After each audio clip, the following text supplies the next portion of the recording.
যাক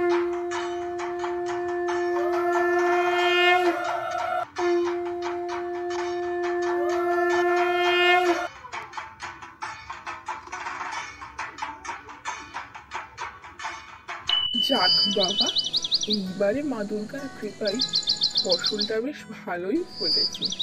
এই ফসলগুলো বাজারে বিক্রয় করে বেশ ভালোই দাম পাবো মনে হয়। আর কিছুদিনের মধ্যে ফসলগুলো তোলার মতো হয়ে যাবে। আজ বরং আমি বাড়ি যাই। ও গিন্নি, এদিকে একবার এসো তো। হ্যাঁ বলো, ডাকছিলে কেন? হাতের কাজ ছেড়ে আসতে হলো। এই টাকাগুলো রাখো গিন্নি, সংসারের খরচের জন্য। বাকি ফসল বাজারে বিক্রয় করে পুজোতে বাড়ির সবার জন্য জামা কাপড় আনবো।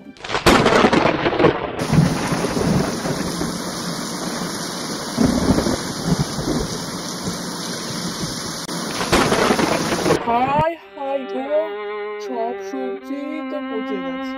এই পচা সবজি তো আর বাজারে বিক্রয় হবে না। মা, এইবারে আমি জামা কিনবো না। আমার সব ফ্রেন্ডরা জামা কিনে ফেলেছে, আমি কিনবো না। হ্যাঁ কিনবে তো, কালকেই তোমাকে আর তোমার দিদিকে জামা কিনতে নিয়ে যাব। যাও এখন পড়তে বসো মানা। মা, আমি কিন্তু এইবারের পুজোয় কোনো জামা নেব না। তুমি বরং বোনকেই সুন্দর দেখে জামা কিনে দিও। ও ছোট, অত কিছু বুঝবে না। আর তুমি বুঝি এত বড় হয়ে গেছো যে সব কিছু বুঝে ফেলেছো? হ্যাঁ আমি জানি তো, এইবারে বাবার সমস্ত ফসলই নষ্ট হয়ে গিয়েছে। আর তোমরা ঠিক করেছো আমাকে আর বোনকেই জামা কিনে দেবে। তোমরা কোনো জামা কাপড়ই কিনবে না। তুমি আর বাবা যদি এই পুজোতে কোনো জামা কাপড়ই না নাও, তাহলে আমিও নেব না। এটাই শেষ কথা।